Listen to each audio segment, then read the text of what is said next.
Something I struggle with is we say that we value certain things. We ask parents what they want for their kids, and they say they value creativity, collaboration, all those things that you talked about.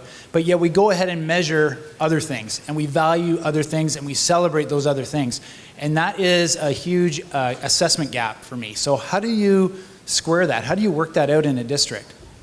Yeah, I think that's a critical question, because in the business world, they say what gets measured is what matters.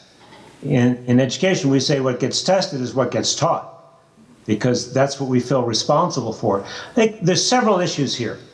One is that we mistakenly believe that a computer-generated assessment is actually more objective than human assessment. But it's interesting, when I told the story of Google, they've given up, scanning, transcripts and so on. They use collective human judgment informed by evidence to make their critical hiring decisions. And I think if you really look at what we're talking about, whether or not a person has developed a kind of a moral framework, a moral view, whether or not a person has really worked hard, and so whether or not a person has resilience and able to overcome from setbacks, a computer's test will never tell us those things. So I think we have to, as educators, advocate that we want to be held to a higher standard of accountability.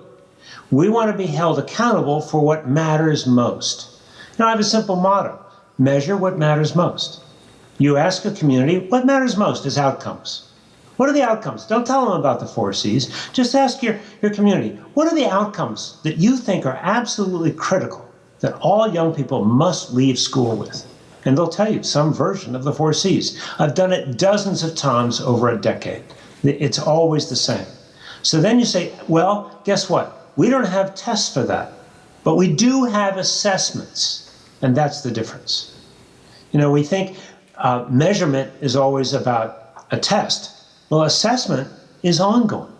So having said that, I think there are some new and very innovative ways to assess. There is something called the College and Work Readiness Assessment. It's an online test of analytic reasoning, critical thinking, problem solving, and writing. And it's a test that gives kids a simulated problem and asks them to think about how to solve it.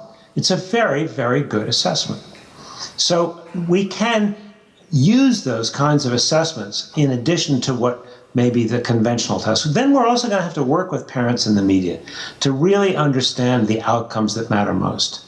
One of the things I like to do is do focus groups with recent graduates, asking them in what ways they felt most and least well prepared for what they're doing now. Ask them what they wish they'd been able to do in school. Ask them what their advice would be for parents, and not their own, but parents in general, and for teachers. And videotape those and bring them back. So there are multiple ways in which we can approach the issue of assessment, but I think it begins with developing a clear, spoken consensus about what matters most.